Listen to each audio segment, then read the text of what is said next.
Damn it! The billionaire cursed loudly. His voice echoed through the stormy winds and pouring rain of a turbulent day. He was on his way to sign a billion-dollar deal when suddenly, boom! His car veered to the side of the road. One of the tires had blown out. With no cell phone signal, everything seemed hopeless. Out of nowhere, 3 black teenage boys appeared, laughing and chatting. "Need some help, sir?" one of them asked. After only 20 minutes, everything was taken care of. The damaged tire was replaced by 3 black boys. The billionaire took out some money from his wallet as a thank you, but the boys refused. Just a few days later, a black SUV pulled up in front of the boys' home, delivering some very special gifts. Let us reflect on this true story. Don't forget to subscribe and hit the notification bell for more daily stories like this. Share your thoughts in the comments and let us know where you're watching from. We'd love to hear from you. The rain was relentless. Chris, a self-made white billionaire, was driving his luxury car carefully as the weather is not in his favor of haste. Rain was pounding on the roof of Chris's sleek black Mercedes like a drumbeat, each drop a reminder of his already crumbling schedule. The windshield wipers swished furiously, struggling to clear his view on the winding, desolate road. He glanced at the glowing digits on his dashboard. Only 45 minutes until his critical meeting in the city. This wasn't just any meeting, it was a billion-dollar deal, the kind that could define his career even further. Chris had always prided himself on being in control. But today, control slipped from his grasp when the car jolted violently, accompanied by the unmistakable thud of a flat tire. Boom. Thump, thump, thump, thump. "Damn it," he muttered, pulling the car over onto the narrow shoulder. He stepped out into the downpour, grimacing as the cold rain soaked through his tailored suit. The wind whipped around him, and the muddy roadside squelched under his leather shoes. Opening the trunk, he stared at the spare tire and toolkit, a sense of helplessness washing over him. Changing a tire wasn't exactly in his repertoire. He had people for that. He was standing on the outskirts of a small, deserted town, surrounded by vast expanses of sky and fields dotted with hills. He turned around, looking around, but there was no sign of people or houses. On this lonely stretch of road there was no one but him, the rain, and the ticking clock. As he debated calling for roadside assistance, Chris realized his phone had no signal. He cursed under his breath once again, damn it, looking around for any signs of help. The road stretched endlessly in both directions, with only him, his disappointment and his helplessness. If he failed to arrive on time for the important meeting, he would lose the opportunity to make a big deal, and it would also tarnish his image as a professional and punctual billionaire. Just as he was about to give up, faint laughter pierced through the rain. He squinted into the distance and saw 3 figures on bicycles pedaling toward him. They were black boys, no older than 15, their laughter cutting through the dreary storm. They wore mismatched raincoats, each splattered with mud from the puddles they had biked through. The trio slowed down as they approached the car with flat tire. The tallest, a boy with curly hair and a worn-out blue raincoat, called out, "Hey, mister, need some help?" Chris straightened up, blinking in disbelief. He glanced at their bicycles, then at their youthful faces, his instinct to politely decline wrestling with the reality of his situation. Yeah, I got a flat tire," he finally admitted, gesturing toward the shredded rubber. "But I'm not sure if we can help." The boy in the blue raincoat, Ethan, interrupted with a confident grin. His 2 friends, Tony and Peter, nodded eagerly. "We've done this loads of times. Well, mostly on bikes, but it's the same idea." Chris hesitated, watching as Ethan handed his bike to Tony and knelt down to inspect the tire. "You've got a spare, right?" Ethan asked, peering up at him through rain-spattered glasses. "In the trunk," Chris said, stepping aside. The boys moved with a natural rhythm, each taking on a role as if rehearsed. Tony fetched the jack and wrench from the trunk, while Peter positioned himself to steady the car. Ethan, the leader, began loosening the lug nuts with steady hands. "You don't mind getting wet?" Chris asked, his voice tinged with skepticism and curiosity. "It's just rain," Peter said with a shrug. "We're already soaked anyway." As they worked, Chris found himself marveling at their efficiency. Despite their soaked clothes and the pouring rain, the boys chatted and laughed as if this were an adventure rather than a chore. Their teamwork was seamless. Tony passed tools, Peter steadied the car, and Ethan replaced the flat tire with a new one in record time. "Done," Ethan announced, wiping his muddy hands on his raincoat with a satisfied grin. Chris looked at the car, then at the boys, incredulous. "You really pulled it off," he said, his tone a mix of disbelief and gratitude. He reached into his wallet, pulling out a wad of crisp bills. "Here, take this. You've earned it." But Ethan waved him off. "No need, mister. We were just passing by and thought we'd help." Tony and Peter nodded in agreement. "Besides, you need to get to where you're going," Tony added. Chris stared at them, baffled. He wasn't used to kindness without strings attached, without ulterior motives. "Are you sure?" "It's the least I can do," he insisted. Ethan smiled, shaking his head. "We're sure. Just drive safe, okay?"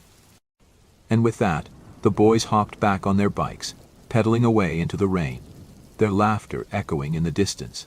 Chris stood there for a moment, watching them disappear. For the first time in years, he felt something he couldn't quite name, something that went beyond gratitude. As he climbed back into his car, he glanced at the now functioning dashboard clock. There was still time to make it to his meeting, but as he drove off, it wasn't the meeting that occupied his thoughts. It was the three boys, their genuine kindness, and the unexpected impact they had left on him. Chris drove through the storm with renewed urgency, his hands gripping the steering wheel as the repaired car sliced through the rain-soaked road. The meeting loomed large in his mind, but his thoughts kept wandering back to the boys. Their muddy raincoats, easy laughter, and unflinching teamwork had left an impression that lingered far longer than he expected. He arrived at the towering glass skyscraper just as the rain began to ease. The valet hurried over with an umbrella, and Chris stepped out, adjusting his now damp suit. The attendant gave him a curious glance, noting the muddy smudges on his cuffs, but Chris brushed it off with a curt nod. Inside, the conference room buzzed with activity. His team was already there, shuffling papers and whispering among themselves. The clients, a group of investors, sat at the far end of the long mahogany table, their expressions unreadable. Chris took his seat at the head of the table, forcing his focus onto the task at hand. This deal, a merger worth billions, was months in the making. He leaned forward, his usual commanding presence returning as he began presenting his vision, navigating the complex financials and answering questions with his trademark precision. But somewhere in the back of his mind, the scene from earlier replayed, the boys huddled under the rain, their hands working quickly, their laughter rising above the storm. They hadn't asked for anything, hadn't expected anything. They simply helped. As the meeting stretched on, Chris found himself distracted. His voice faltered once, then twice, earning surprised glances from his team. He was known for his sharpness, his ability to command a room. But today, the usual drive that propelled him seemed muted, replaced by something more introspective. When the meeting finally concluded, Chris managed to seal the deal, though it felt less satisfying than he anticipated. As the clients filed out, shaking his hand and congratulating him, Chris nodded absently, already lost in thought. Back in his office, he loosened his tie and sank into his leather chair, staring out at the city skyline. Rain streaked the glass, the storm still lingering over the metropolis. On any other day, he'd be celebrating, feeling the rush of accomplishment that came with closing such a monumental deal. But today, his mind was elsewhere. He replayed the moment he reached for his wallet, expecting the boys to accept his offer. Their refusal had caught him off guard, leaving him unsteady. In his world, everything had a price. Generosity was often calculated, a tool for networking or building influence. But those boys had helped him with no expectation of repayment. It was a concept so simple, yet so foreign. Chris leaned back, the weight of his thoughts pressing down on him. He remembered Ethan's confident grin, Tony's steady hands, Peter's casual shrug. They had shown a kind of selflessness he hadn't encountered in years, and it left him questioning something he couldn't quite define. For the rest of the evening, Chris couldn't shake the feeling that he owed them more than a thank you or a wad of cash. The storm outside began to clear, the city lights shimmering against the wet streets below. As he watched the rain fade into the distance, Chris made a decision. He would go back to that small town, not out of obligation, but because he needed to do something more, something meaningful. He didn't know what form it would take or how the boys would react. But for the first time in years, Chris felt a spark of genuine purpose, something that went beyond boardrooms and billion-dollar deals. And he knew that this, more than anything else he'd achieved, was worth pursuing. The next morning, Chris woke earlier than usual, his resolve firm. The sun was peeking through the clouds, the remnants of the storm reduced to puddles along the city streets. He dressed in casual clothes, a navy sweater and dark jeans, a departure from his usual suit and tie. Today wasn't about business, it was personal. As he drove toward the small town, the highway opened up to rolling fields and quiet houses. The memory of the boys and their selfless act grew stronger with each mile. Chris knew he couldn't repay their kindness with a simple gesture. It had to be something meaningful, something that would show his gratitude while honoring their humble nature. He arrived at the stretch of road where the flat tire had stopped him.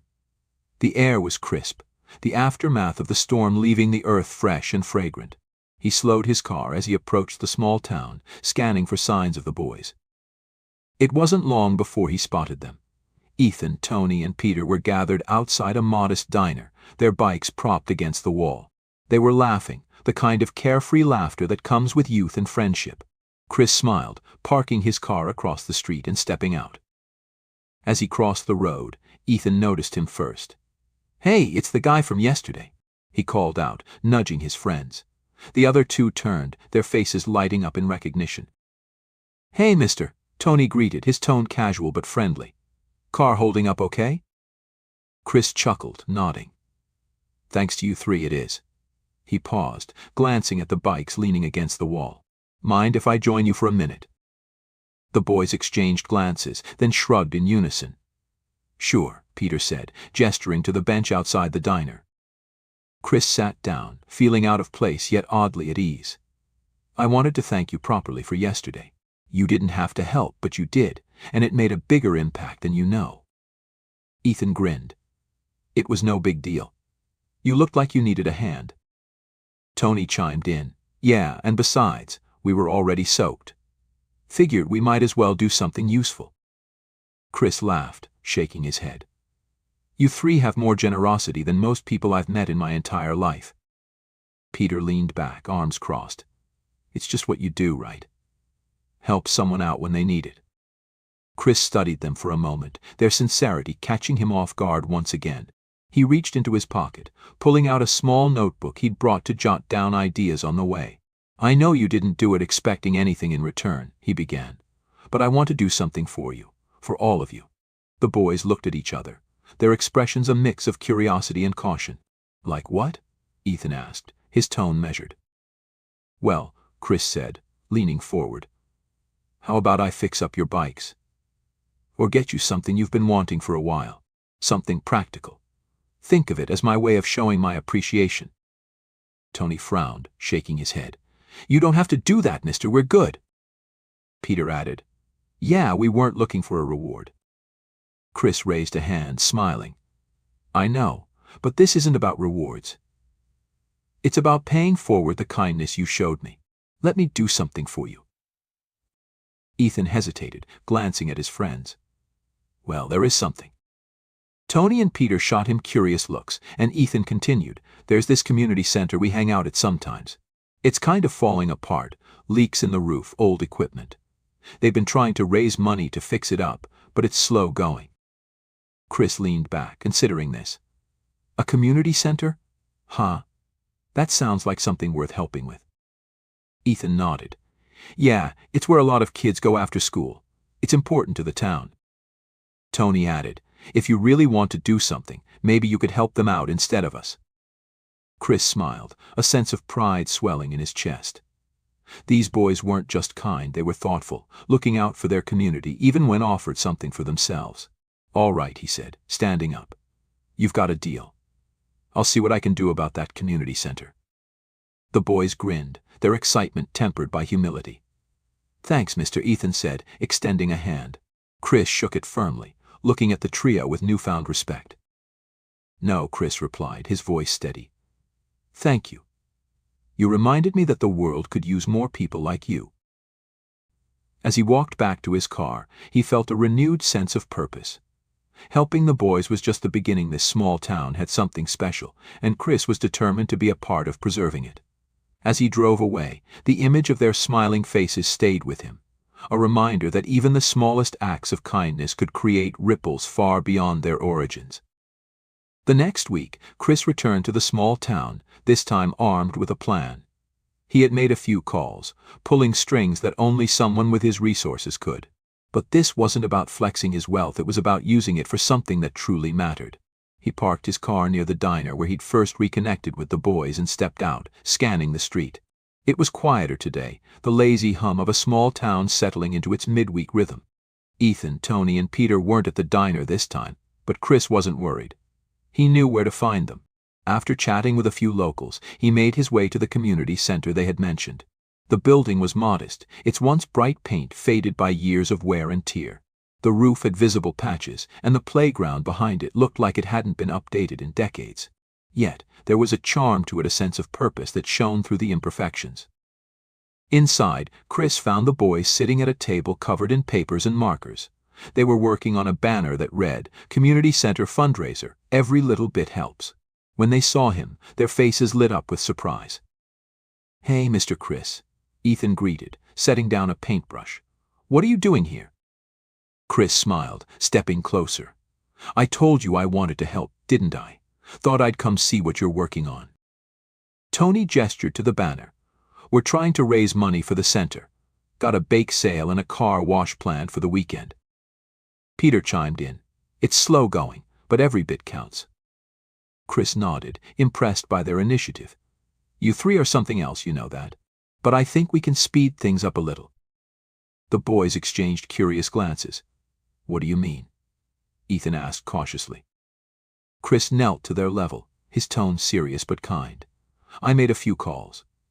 Some friends of mine in construction, equipment suppliers, even a few local business owners. They're all on board to help fix this place up." The boys stared at him, their eyes wide with disbelief. "You're serious?" Tony asked, his voice barely above a whisper. Chris nodded. "Completely. This center is important to your community, and you three reminded me that helping others can mean more than anything money can buy. The repairs start next week." Ethan looked at Tony and Peter, his face breaking into a grin. "Did you hear that? He's going to fix the center." Peter jumped up, his excitement contagious. "This is amazing. The kids are going to love it." Tony, always the practical one, frowned slightly. "But how much is all this going to cost you, Mr. Chris? You don't have to spend so much just for us." Chris laughed, standing up. "Tony, this isn't just for you. It's for everyone who uses this place, now and in the future. And trust me, it's worth every penny." The boys were buzzing with excitement, but Chris wasn't finished. He turned to the door as a woman entered, her arms full of papers and a tired smile on her face. She paused when she saw him. "Hi," she said, her tone polite but wary. "I'm Karen, the director of the center. Can I help you?" Chris extended a hand. "I think I'm here to help you, Karen. The boys told me about the work you're doing here. I'd like to pitch in." Karen's eyes widened. "Pitch in? How?" Chris gestured to the building. "I'm organizing a full renovation. New roof, updated playground, proper equipment for the kids. Whatever you need to make this place what it should be." Karen blinked, her hand covering her mouth. I don't even know what to say." "Say yes," Chris replied with a warm smile. "And let me know how I can make your job easier." Karen looked at the boys, then back at Chris, her voice trembling with emotion. "Yes. Absolutely yes. Thank you." Over the next few hours, Chris worked with Karen and the boys to create a detailed plan. The renovations would begin immediately, starting with the roof and structural repairs. Chris made notes as Karen spoke passionately about the programs they wanted to offer but couldn't due to the building's condition. The boys chimed in with ideas for the playground and activity areas, their energy infectious.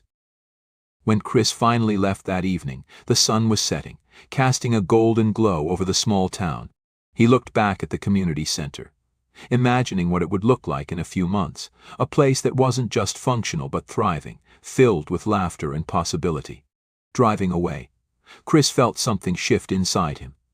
This wasn't just a project. It was a chance to leave a lasting impact, to honor the selflessness of three boys who had reminded him of the importance of connection and kindness. He smiled, gripping the steering wheel a little tighter. For the first time in years, Chris felt like he was exactly where he was meant to be. The renovations began swiftly, with teams of workers arriving at the community center the following week. Chris ensured that everything was planned to the last detail. The old, leaky roof was replaced first, followed by repairs to the walls, plumbing and electrical systems. It wasn't just a restoration, it was a complete transformation. Ethan, Tony, and Peter were there every day after school, watching in awe as the center changed before their eyes. They helped wherever they could, carrying tools, clearing debris, and even painting walls.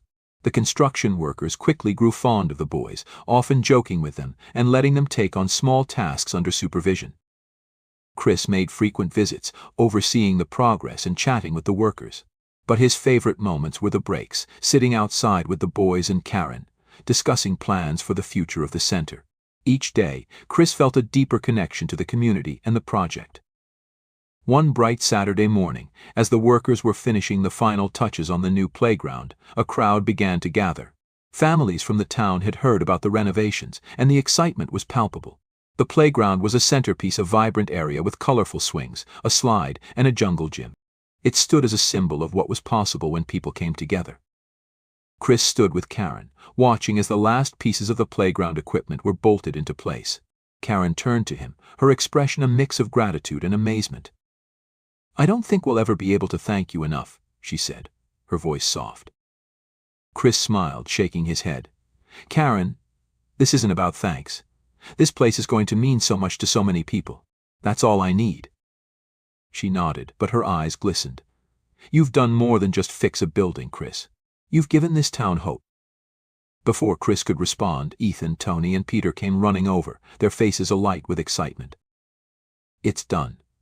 The playground's done," Ethan exclaimed, pointing toward the workers who were stepping away from the newly installed equipment. Chris looked at the boys, their energy contagious.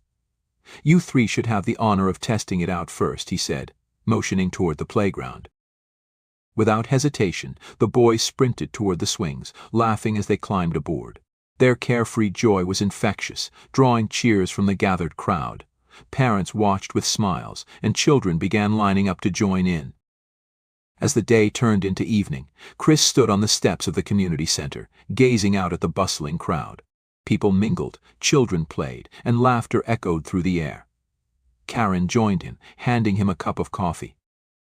"You've changed this place, Chris," she said, her voice filled with emotion. "But I think you've also changed yourself." He chuckled, taking a sip of the coffee. "You're not wrong," he admitted. "Those boys, they reminded me of something I'd forgotten. Kindness doesn't have to be complicated. Sometimes it's as simple as stopping to help someone in need." Karen smiled. "And sometimes it grows into something much bigger." Later that evening, as the event wound down and families began to head home, Ethan, Tony, and Peter found Chris near his car. They stood quietly for a moment before Ethan stepped forward. "Mr. Chris, we just wanted to say thanks. Not just for the center, but for everything," Ethan said, his voice earnest. Chris knelt to their level, looking each of them in the eye.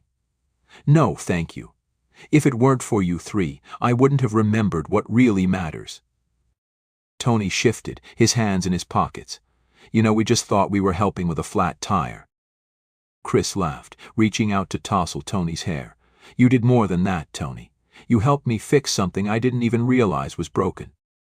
Peter grinned, his eyes twinkling. "Well, if you ever need help again, you know where to find us."